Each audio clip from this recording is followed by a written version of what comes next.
That's one thing you always want to do, is you always want to establish rapport by remembering someone's name. Next step is you want to get into conversation with that person. In order to get into conversation about that person, it's pretty easy. You just want to ask questions about themselves, right? Ask them, where are you from?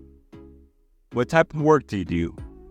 How do you spend your weekends? What hobbies do you have, right? The whole point of this is to get that person talking about themselves. And when someone talks about themselves, they tend to like you more because you basically pin the conversation on them. And people love talking about themselves. Love talking about themselves. I learned this at Google. I learned this at UCLA. At Google, anytime I had to meet with a new stakeholder, I always asked them about themselves. Because I knew if I get them talking about themselves, they're more likely to see me more fondly, like me as a person, and will be more able to develop rapport and execute on a project. So if I were ever asking you for anything that I need to submit, complete a project, you're more likely to work with me because you like me, right? So the point of the conversation is to get them talking. And once you get them talking, you just want to kind of poke and prod on whatever they bring up. So say they say, I love watching sports on the weekend. You'd be like, what kind of sports do you like watching? I love basketball. Oh, cool. Who's your favorite team? I love the Lakers. Wow, you love the Lakers? So you like LeBron and Anthony Davis? Yeah, I love LeBron and Anthony Davis. That's super cool. What do you think about the coach? Do you think we're getting a new coach next year? Yeah, I hope we get a new coach. So, you like the Lakers. Are you from Los Angeles? No way. I didn't know you were from Irvine. I'm from Orange County. That's pretty cool.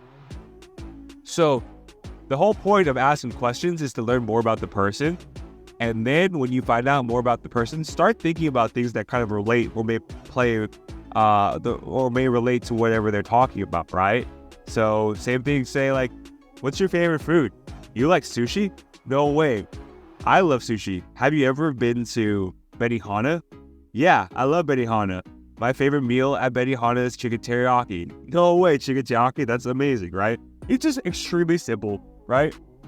Because usually, even in corporate America, even in business school, when you meet someone for the first time, you need to establish rapport, and you should not go into business immediately, right? That was one of the biggest mistakes I would make at Google, was that my boss, whenever I had a one-on-one with her, I would always go straight into business, right? Because that's what I was taught at UCLA. That's what I was taught like most of my career.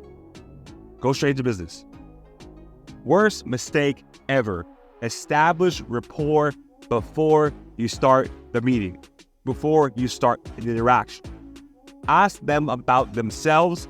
Ask them about their family, their hobbies, whatever it may be. So that way you have rapport and you establish that this person on the other side of me is another human being. If this human being is exactly like me, I like talking about myself, they probably like talking about themselves, right? So that is one thing you need to do. You need to establish rapport. This is extremely important in business. It's extremely important in corporate America because at the end of the day, you work harder